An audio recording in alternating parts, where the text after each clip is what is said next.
That same day, two of Jesus' followers were walking to the village of Emmaus, 7 miles from Jerusalem.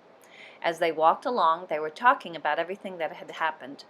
As they talked and discussed these things, Jesus himself suddenly came and began walking with them. But God kept them from recognizing him. He asked them, "What are you discussing so intently as you walk along?" They stopped short, sadness written across their faces.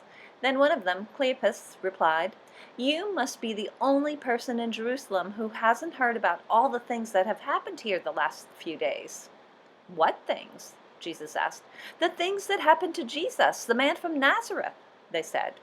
"He was a prophet who did powerful miracles, and he was a mighty teacher in the eyes of God and all the people. But our leading priests and other religious leaders handed him over to be condemned to death, and they crucified him. We had hoped he was the Messiah who had come to rescue Israel." This all happened 3 days ago. Then some women from our group of his followers were at his tomb early this morning, and they came back with an amazing report.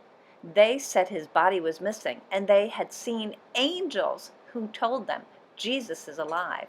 Some of our men ran out to see, and sure enough, his body was gone, just as the women said. Then Jesus said to them, "You foolish people, you find it so hard to believe all the prophets wrote in the scriptures?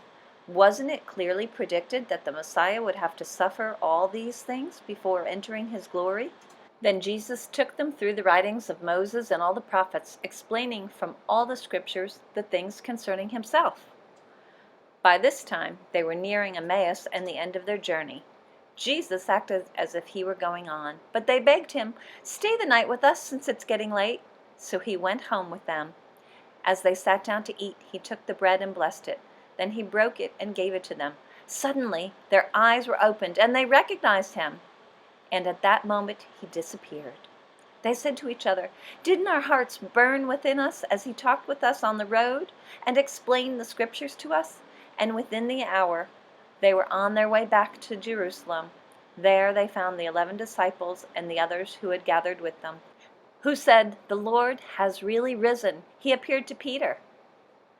Then the two from Emmaus told their story of how Jesus had appeared to them as they were walking along the road, and how they recognized him as he was breaking the bread.